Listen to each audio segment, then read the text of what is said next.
네, 말씀 나누기 전에 교우들 간에 인사하는 시간 갖겠습니다. 좌우에 앞뒤에 꼭 서너 분씩 인사하면 좋겠습니다. 반갑습니다. 환영합니다. 이런 제목으로 인사하겠습니다.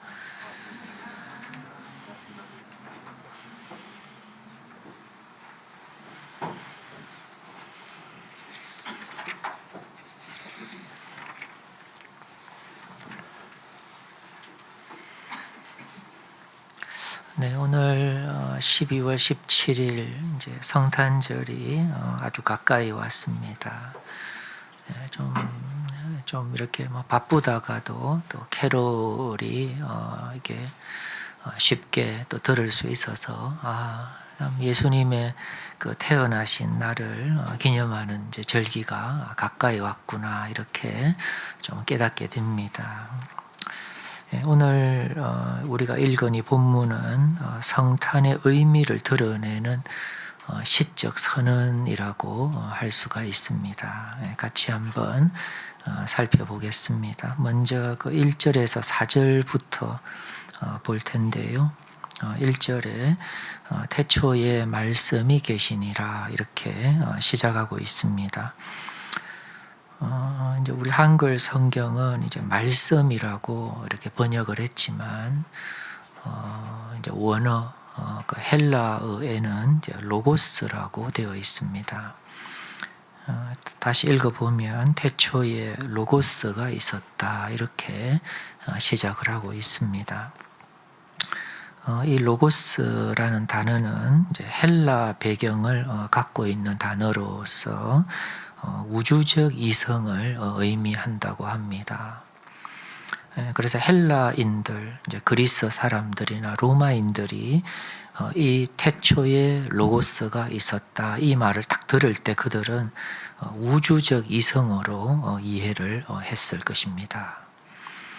그런데 이 단어는 또한 유대적 배경도 가지고 있는 그런 단어입니다.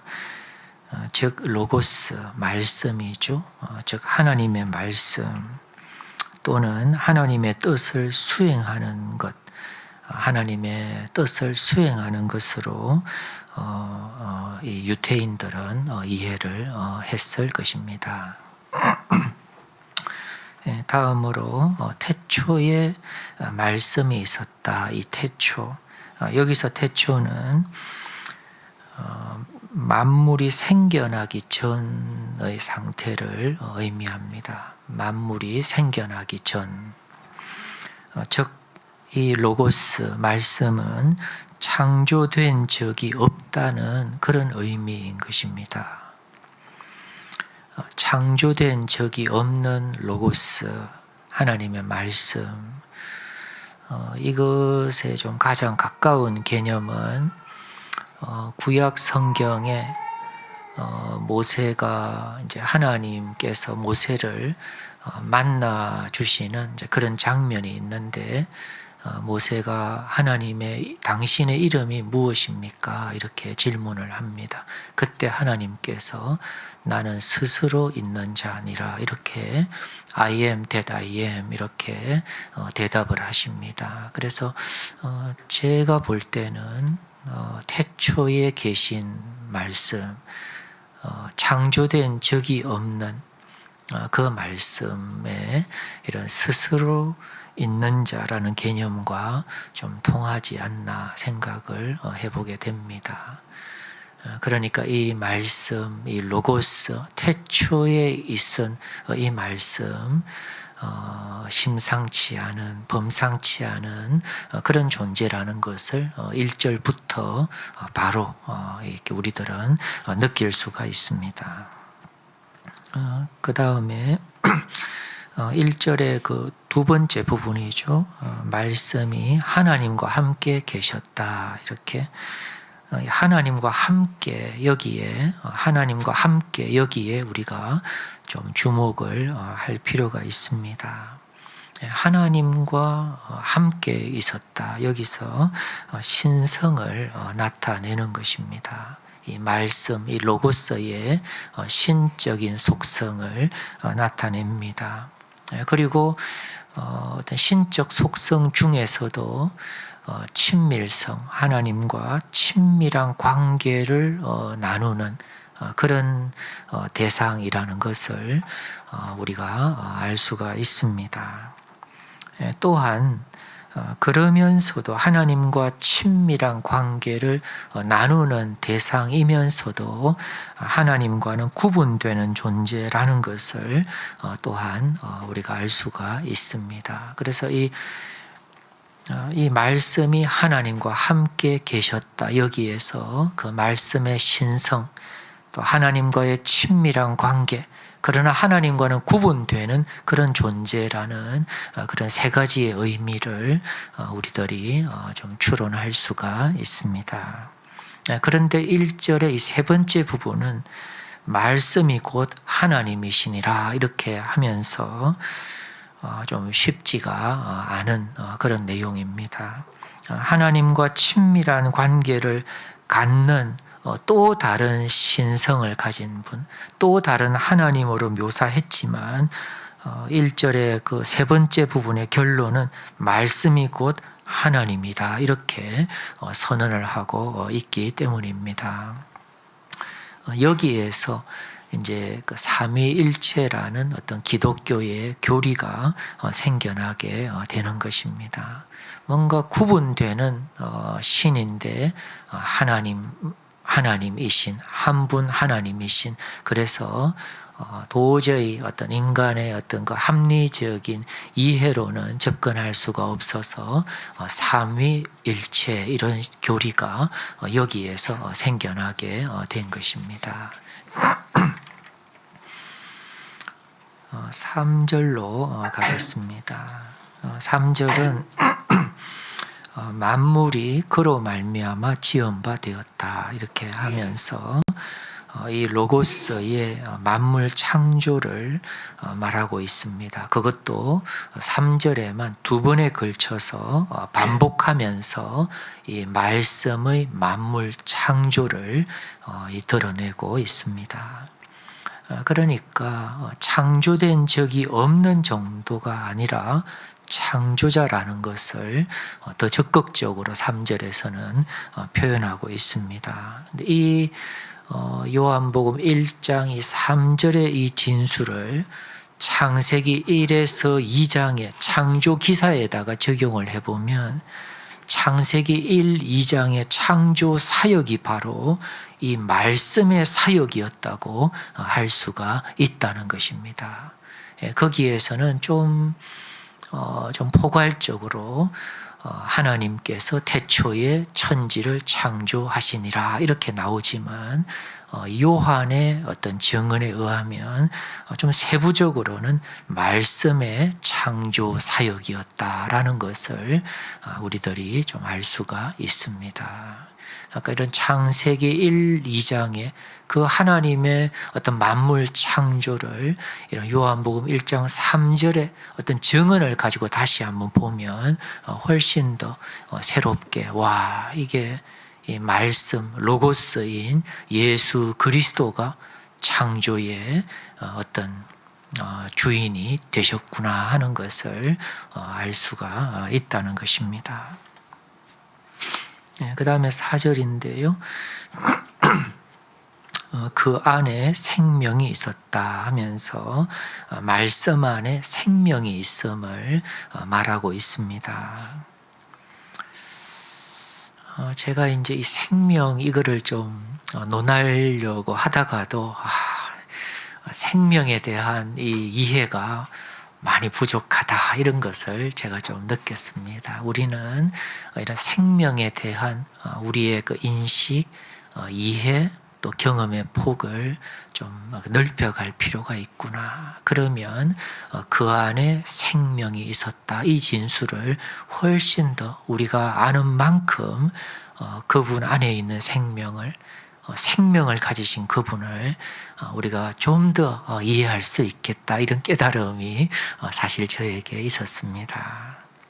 우리는 생명에 대해서 사실 배울 필요가 있다는 것입니다. 생명만큼 경이로운 것, 생명만큼 아름다운 것, 생명만큼 이 기쁨과 희망을 주는 것은 없다고 말할 수가 있습니다. 생명의 탄생에서 여기 막 탄생된 생명도 있고 이제 한 주 뒤부터 막 생명의 탄생이 우리 세봄에서 막 시작이 될 텐데요. 생명의 탄생에서 우리는 이 경이로움과 기쁨과 아름다움과 희망을 맛보게 되는 것입니다. 그만큼 이 생명이라는 것은 고귀하고 살아있고 또 어떤 긍정적인 힘을 제공해 주는 어떤 그런 요소라는 것입니다. 지금은 몹시 춥고 저도 오늘 운전해서 오는데 자동차 온도계에 마이너스 10도씩 딱 찍힐 때 와, 핵겨울이 왔구나 이러면서 몸도 움츠러들고 마음도 움츠러들고 정말 내 인생의 겨울이 왔구나 이런 느낌도 스쳐가면서 많이 저도 위축이 되어서 오늘 아침을 맞이했습니다. 지금 너무 춥고 우리를 움츠러들게 만드는 계절이지만 지금부터 2달쯤 뒤에는 수선화를 비롯한 꽃들이 그 언 땅을 뚫고 싹을 틔우고 봄꽃을 피워내면 그렇게 경이롭고 그렇게나 아름다울 수가 없는 정말 이 환희의 이 어떤 변화의 이 회복의 세상이 펼쳐지는 것을 우리들이 맛보게 되는 것입니다. 그리고 그러한 이 꽃과 새싹은 2달 뒤에 시작되는 것이 아닙니다. 지금 이 혹독한 추위 속에서 그 생명은 시작되고 그대로 유지가 되고 또 다이나믹하게 역동하고 있다는 사실입니다. 생명의 힘이란 것은 그만큼 이 추위와 어둠과 심지어 죽음까지도 이겨내는 아주 강력한 생명력을 가지고 있다. 이렇게 우리가 좀 생각해 볼 수가 있습니다. 그와 같은 생명이 바로 말씀 안에 있다는 것입니다. 다시 말하면 말씀이 곧 생명의 원천, 생명의 기원, 생명의 근원이라는 것을 4절 말씀에서 전달하고 있습니다. 혹 우리들의 마음속에 다 말라버린 것 같이 더 이상 희망은 없는 것 같이 그렇게 느껴지는 그런 마음이 있습니까? 다 실패했다. 이제는 끝났다. 죽는 일밖에 남아있지 않다. 이런 생각이 드는 사람이 있습니까? 바로 이 생명, 그 안에 생명이 있었다. 이 말씀을 잘 기억할 필요가 있습니다. 그분을 우리 안에 이렇게 이식을 시키면, 우리 안에 이렇게 접붙임을 시키면 그 생명이 우리 안에서 우리의 삶과 우리의 가정과 우리의 인생과 존재 가운데 우리가 속해 있는 그 커뮤니티 가운데 그 생명의 역사가 진행될 줄로 믿습니다. 그 다음에 4절의 그 2번째 부분에서는요, 생명을 빛으로 이미지 전환을 시키는 것 같습니다. 물리학적 관점에서도 이 빛 에너지가 또 생명에 영향을 끼치는 이런 빛과 생명의 어떤 연관성, 어떤 치환적인 이런 개념이 있는 것으로 생각이 되어지는데요. 여기에서도 생명을 빛으로 이미지 전환을 시키는 것이 아닌가 생각을 합니다. 자, 그리고 5절로 넘어가는 것입니다. 빛이 어둠의 빛이 돼. 빛이 어둠의 빛이었다. 이렇게 선언을 하는 것입니다. 9절 이하를 좀 가져와서 보면 이 빛이 비친 그 대상이 어둠이 세상을 가리킨다는 것을 알 수가 있습니다. 그러니까 빛이 세상의 빛이 돼 이렇게 말씀하는 것입니다. 말씀이 세상에 온 것을 의미하는 것입니다. 이 대목에서 아마 헬라인들은 선뜻 이해가 잘 되지 않았을 것입니다. 마치 더 이상 넘어가지 않는 그런 고장난 테이프처럼 계속 되돌이를 하는 지점이 아마 이 5절이었을 것입니다. 세상이라고 하는 이 어둡고 타락하고 이 역겨운 곳에 우주적 이성이 합일된다는 이 개념이 그들의 사상에는 없었기 때문입니다. 이것을 이제 이 기독교 철학자들이 또 교리로 만듭니다. 성육신, God became man 이렇게 해서 하나님이 사람이 되셨다. 하나님이 육체를 입으셨다. 이렇게 교리화한 그런 기본 개념이 되는 것입니다. 철학적으로는 이 성육신이라고 하는 이 변화, 이 전이가 철학적으로는 가능하지 않은 일이 발생했다는 것을 요한이 지금 전해주고 있는 것입니다.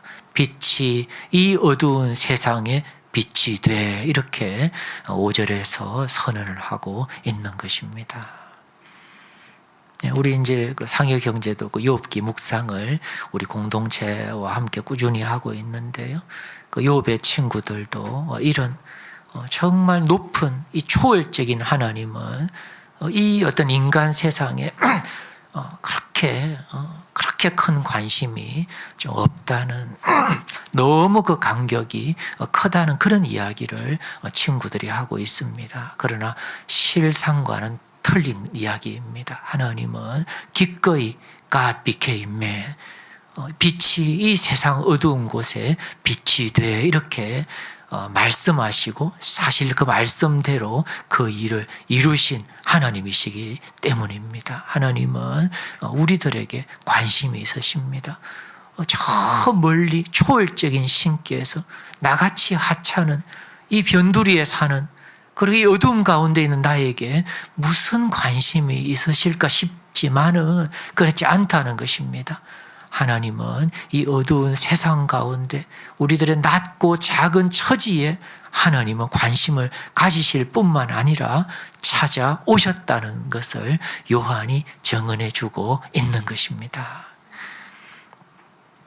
그래서 나 혼자라고 나 같은 건 누가 관심 갖겠냐고 절대로 생각하지 말아야 되는 것입니다. 그것은 실상을 반영하지 못하는 틀린 개념인 것입니다. 하나님은 나에게 이 어두운 세상에 관심이 있으시다는 사실입니다.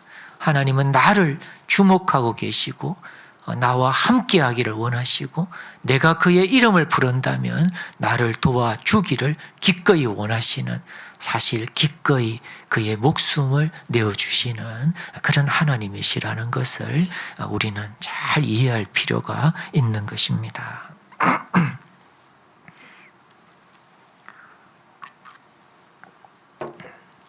다음으로 이 5절에서 세상을 어두움으로 묘사한 것은 잘 고른 단어 선택이라는 생각이 듭니다. 우리가 살아가는 이 세상이 어둠이라는 사실을 보통은 인식하지를 못하는 것 같습니다. 어떤 공익 광고 이런 데도 보면요, 이런 서울 도시주택공사 이런 데도 보면요, 너무 아름답게 묘사를 하는 것 같아요. 일단 잔디밭이 쫙 펼쳐지죠. 거기 풍선을 든 아기가 있고 또 행복한 엄마 아빠가 있고 다 정말 다 이렇게 고도화된 그런 배경들이 있고 웃음이 넘치고 그런 식으로 묘사를 하고 있습니다. 그런 식으로 계속해서 이 세상은 정말 희망과 꿈과 기쁨이 넘치는 곳이다. 이런 이미지를 계속해서 주입을 하고 있습니다. 그래서 이 세상이 어둠이라는 사실을 보통은 인식하기가 좀 쉽지 않다 저는 느끼고 있습니다. 하지만 깨닫는 순간이 그렇게 오래 걸리지 않는 것입니다. 금방 이 세상은 어둠이구나 하는 것을 깨닫게 된다는 것입니다. 전쟁도 지금도 전쟁이 계속 펼쳐지고 있고 어떤 가난과 착취와 질병과 이런 따돌림의 문제들이 사실 곳곳에서 특정 곳에만 있는 것이 아니라 동서를 막론하고 시대를 막론하고 이런 이 어떤 절규와 이 비명이 계속되고 있습니다. 근데 그런 거대한 어둠만 있는 것이 아니라 어떤 가까운 어둠도 어렵지 않게 접할 수가 있습니다. 우리가 그 소리 이야기도 우리가 나눔을 들었지만 얼마나 귀하고 얼마나 예쁘고 얼마나 정성으로 기릅니까? 그런 아이들을 부모가 혼신의 힘을 다해서 사랑하고 돌보고 또 후원해서 이렇게 진학도 시키고 또 진학을 잘 마무리하면 또 사회생활에 또 이제 발을 들여놓게 되고 그렇게 되지 않습니까? 또 남자들은 또 대체로 군대도 가고 잘 길러서 정말 정성껏 이렇게 해서 그렇게 진학을 시키는 것입니다. 그래서 정말 막 이수 삼수 해서 막 취준 막 이렇게 또 갈아타고 이렇게 해서 원하는 곳에 겨우 들어갔습니다. 이제는 막 걱정 없다. 이제는 막 평생 직장이 보장되었다. 이렇게 많이들 생각을 하거든요. 그런데 실제는 어떻습니까? 내가 원하는 곳에 그렇게 내가 귀하게 준비해서 원하는 곳을 들어갔는데 대부분 그 힘들어하는 것을 듣게 됩니다. 왜 그럴까요? 바로 거기에 내가 원해서 간 바로 그곳에 어둠이 있었는데 그 어둠을 접했기 때문입니다. 가장 이렇게 좋을 것이라고, 가장 안전할 것이라고, 그리고 어떤 종교 기관이니까 더 어떤 고도화된 그런 어떤 질서 있는 곳이라고 기대를 하지만 거기에도 어둠이 턱 버티고 있는 것입니다. 그리고 그를 피해갈 길도 마땅치 않은 것입니다. 인간이 만든 이 어떤 이 조직의 이 구조의 어떤 그 기반은 반드시 그를 통해서만 갈 수 있도록 그렇게 되어 있는 거예요. 어제도 저 이제 그 7시 뉴스 이렇게 보는데 요새 이제 연말이니까 회식 많이 있잖아요. 근데 그 보니까 음주운전으로 그 희생당한 분들의 그 뉴스가 많이 나오더라고요. 군인이 휴가 나와서 술 먹고 운전하다가 30대 새신랑을 쳤는데 이제 그 어떤 이 뇌사에 빠지게 되었는데 또 그 다음날 보니까 사망을 했더라고요. 너무 참 가슴이 아프고 그렇더라고요. 그래서 이 음주운전 이거를 못 막나 이런 생각인데요. 제가 너무 순진했던 거예요. 사람들은 음주운전에 대해서 그렇게 걱정을 하지 않는다는 것을 알게 되었습니다. 지금 이 어떤 이 행정 당국에서는 음주운전을 줄여보려고 딱 저녁 시간, 퇴근 시간이 되면은 이 시내의 곳곳에서 사람들이 음주하고 벗어날 만한 그 어떤 길목에 정말 수십, 수백, 수천 군데에서 경찰력이 동원이 되어서 하는데요. 한 곳에서 하루 저녁에 50건, 100건씩 음주운전이 발각이 된다는 거예요. 그러니까 너무나 무서운 흉기들이 이 연말이 되면 사실 평상시도 크게 다르지는 않겠죠. 곳곳에서 이성을 잃은 이런 자동차들이 막 다니게 된다는 것이죠. 그런데도 그것을 제대로 통제하지 못하는 그런 우리들의 현실을 보게 됩니다. 어둠이라고 말할 수가 있습니다. 우리가 조금만 감상적이 아니라 관념적이 아니라 현실적인 눈을 갖게 되면 이 세상이 어둠이라는 것을 알 수가 있는 것입니다. 그리고 문제는 이 어둠이 우리에게도 몰려온다는 사실입니다. 우리의 인생 전반에 걸쳐서 우리가 발걸음을 내딛는 곳곳에서 어둠이 우리를 휘감고 지배하고 있습니다. 우리가 속한 곳도, 우리의 가정도, 우리의 개인의 삶도 예외가 되지 못합니다.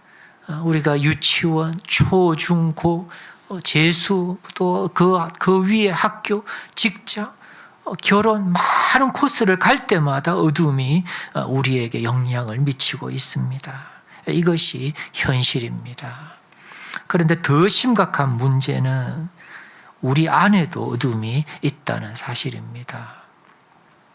어둠에 대해서 수동적인 당하는 입장만 있는 것이 아니라 우리 안의 어둠이 우리로 하여금 능동적인 역할을 하게 부추긴다는 사실입니다. 이것을 인지하고 깨닫는 데는 꽤 오랜 시간 경험이 필요한 것 같고 또 용기와 통찰이 필요하다는 생각입니다. 우리는 스스로에 대해서 이상적으로 생각하고자 하는 경향을 가지고 있는 것 같습니다. 나는 바람직하고 나는 양심적인 사람이고 신실한 신앙인이며 모범적인 시민이다. 어떤 사람들은 가끔씩 법 없이도 사는 사람이다 이런 말도 하는 것을 들었습니다. 들을 때마다 사실은 마음에 참 대체로 좋은 분인가 보다 이렇게 생각을 하는데 엄청난 주장이구나 이런 생각을 제가 하게 됩니다. 근데 너무 쉽게 저 사람은 법 없이도 사는 사람이다 이런 식으로 이상화합니다. 그렇기 때문에 그렇지 못한 상대를 보면 우리는 정의의 사도가 되고 양심에 호소하게 됩니다. 어떻게 사람이 저런 짓을 할 수가 있는가? 바로 이렇게 말을 하게 됩니다. 물론 그 상대의 행위가 정말 부패하고 또 악한 그런 행위였을 수도 있는데 우리가 그런 입장이 쉽게 되는 이유에는 우리 스스로에 대한 이상화된 관념 때문에 더 그렇게 된다는 것입니다. 그런데 실상은 우리 자신도 크게 다르지 않다는 것입니다. 그런데 이것을 깨닫는데 오랜 시간이 필요한 것 같고 통찰과 또 용기가 필요하다는 생각입니다. 저도 지금 제 이제 50대 중반인데요. 아직도 인생을 좀 이렇게 논하기에는 좀 햇병아리 같다 이런 생각인데 제가 조금씩 이런 빛이 저에게 좀 이렇게 들어오는 것 같아서 내가 이제 어떤 단계에 참 진입하는구나 이런 생각을 이제서야 좀 해보게 됩니다. 내로남불이라는 말이 있는데 특정인에게 돌려주고자 사용하는 말입니다.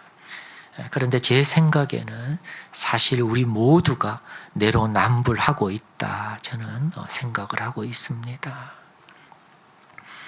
어둠이 우리 안에도 있다는 사실입니다.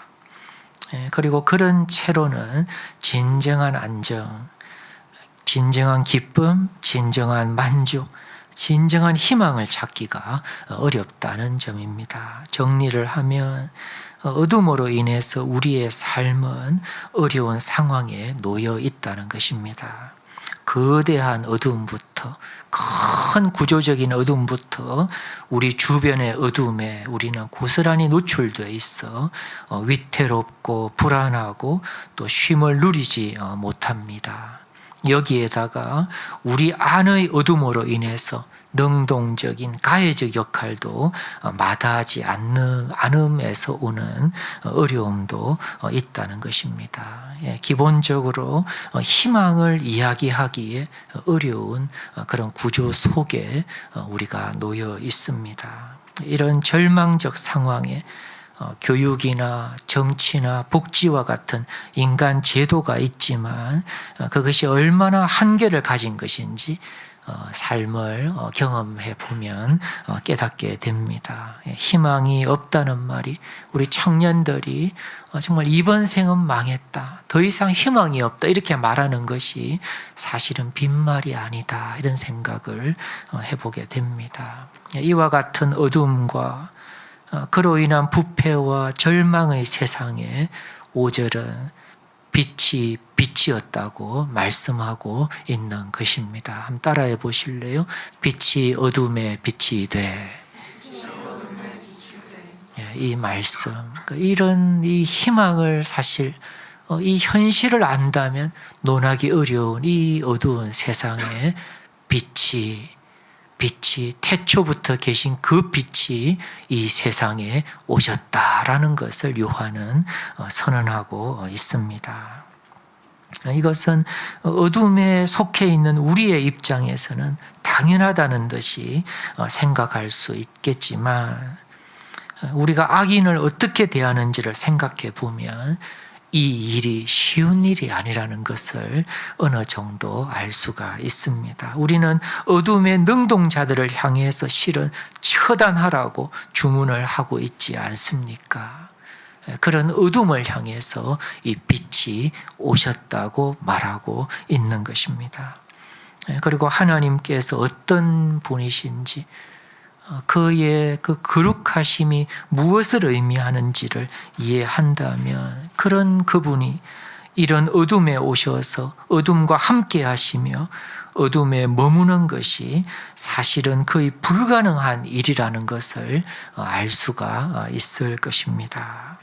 여기서 우리는 말씀의 사랑에 대해서 또 추론해 볼 수 있는 것입니다. 어떻게 그런 가능하지 않은 일이 가능하게 하셨습니까? 바로 하나님의 사랑 때문이라는 것을 알 수가 있습니다. 바로 여기에 하나님의 사랑이 이 세상을 향한, 이 어둠을 향한, 어둠을 간직하고 있는 우리를 향한 하나님의 사랑을 우리는 여기에서 느낄 수가 있다는 것입니다.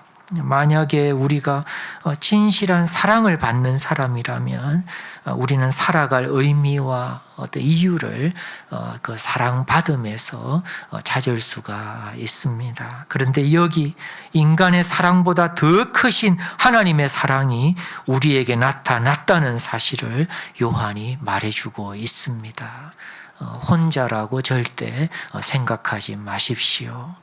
진실한 사랑이 없다고 속단하지 마십시오. 우리는 엄청난 하나님의 사랑을 받는 그런 대상이라는 사실을 우리는 잘 간직할 필요가 있습니다. 그리고 사람의 사랑은 한계가 있고 변하는 것입니다. 그런데 변함이 없는 궁극적인 변치 않는 사랑을 하나님으로부터 우리는 받고 있다는 것입니다. 이제 제가 금방 마무리하겠습니다. 그런데 하나님의 사랑이 우리와 같이 어둠에 휩싸인 자들에게 나타난 이유가 있을 것으로 저는 생각을 합니다. 왜 우리에게 그런 하나님이 찾아오셔서 우리 같은 이렇게 역겨운 부패한 자들에게 함께해 주시나, 이유가 있을 것이라고 저는 생각을 합니다. 그것은 우리의 오리지널 때문입니다. 우리는 원래 어둠의 사람들이 아니었다는 것입니다. 창세기 1장과 2장에는 인간의 악과 타락에 대해서 이야기하는 동시에 인간의 오리지널에 대해서도 먼저 말해주고 있습니다.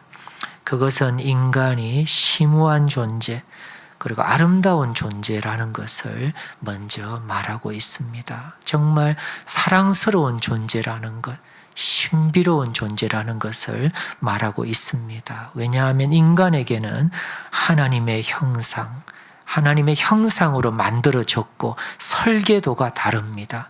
그리고 하나님의 생명이 부어졌습니다.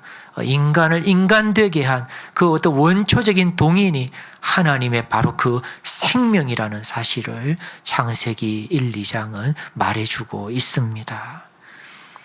또한 인간에게는 하나님께서 주신 사명과 꿈이 있다는 것을 이 창세기 1, 2장은 말해주고 있습니다. 이것이 우리 인간에게 향한 오리지널 이야기, 오리지널 어떤 그런 하나님의 계획이라고 하겠습니다.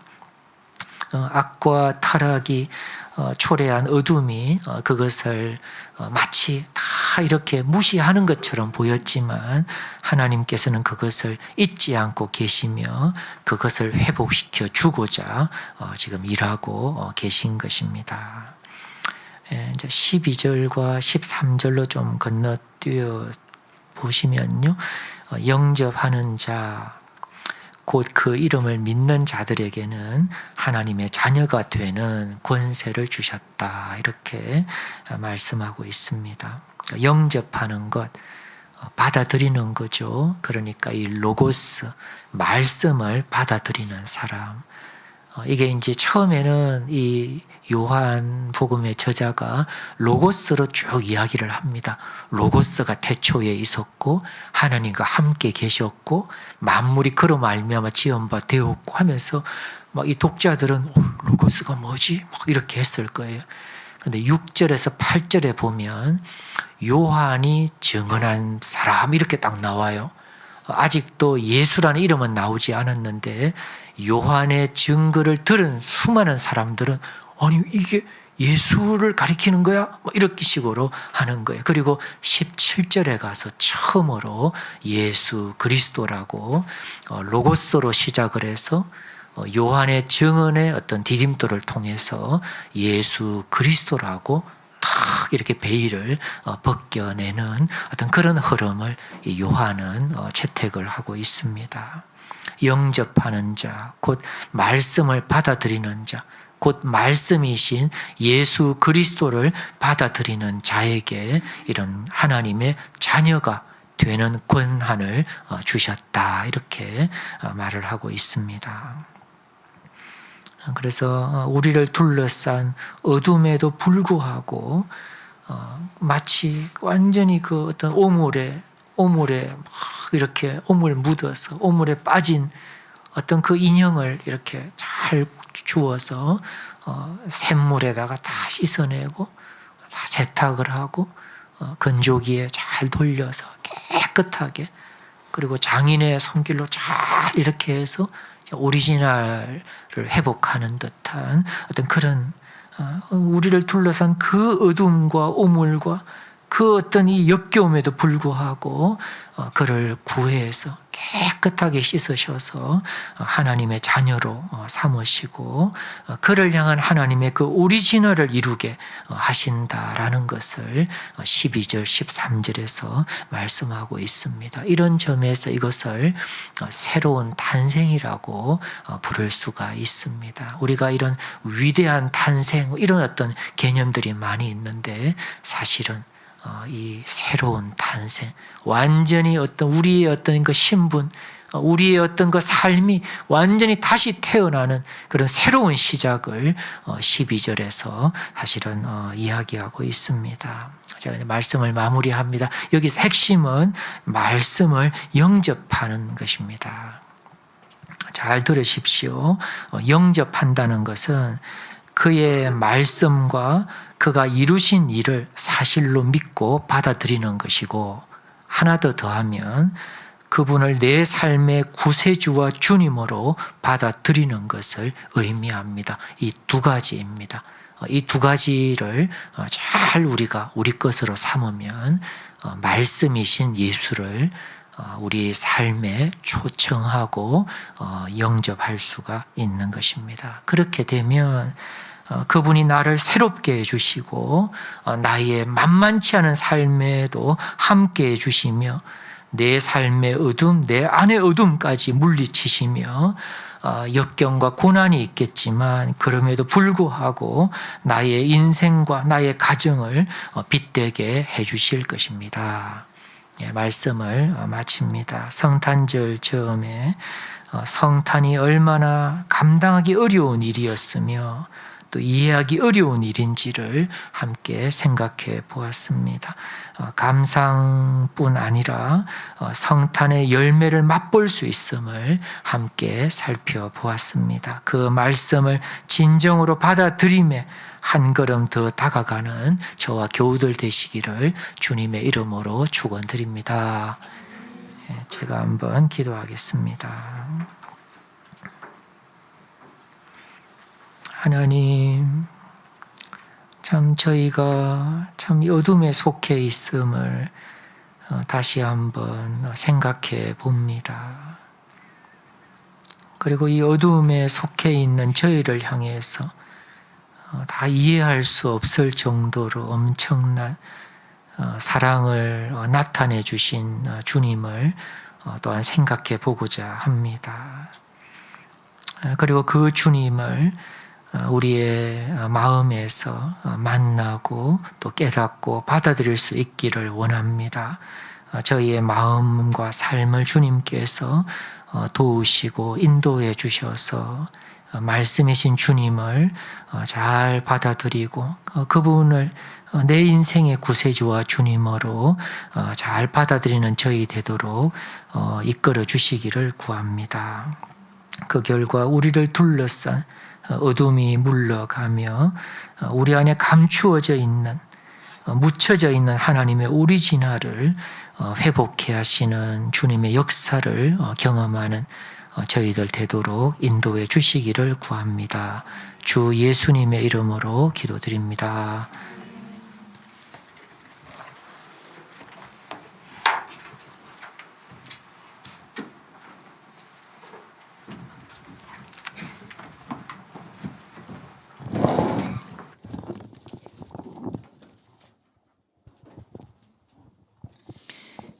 내 삶의 이유라 함께 찬양하시겠습니다.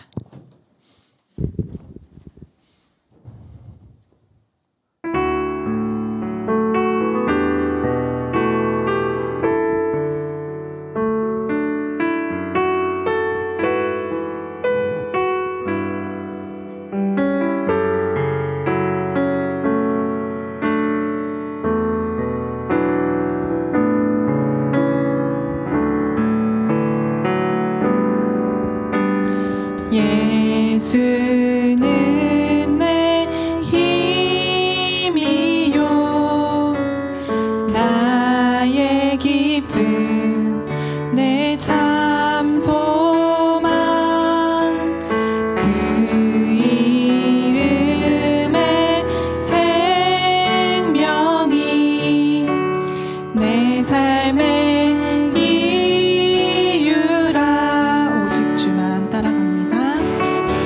오직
올리겠습니다. 제가 먼저 하겠습니다.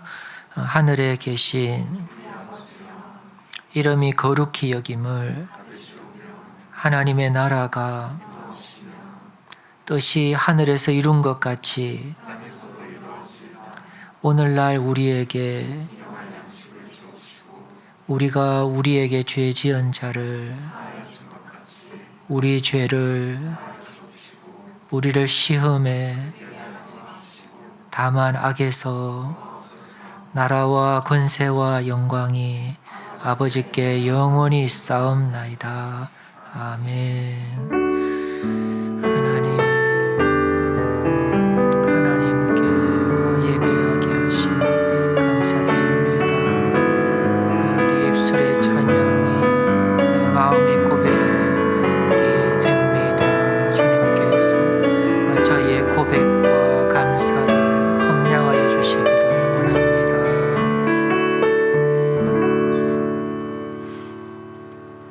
네, 이상으로 예배를 마칩니다. 함께 예배드린 우리 믿음의 가족들을 주님의 이름으로 축복합니다. 우리 세봄의 예배에 처음 참석하신 분 계시면 간단하게 환영하는 시간 갖고자 합니다. 손을 들어서 표해 주시기 바랍니다.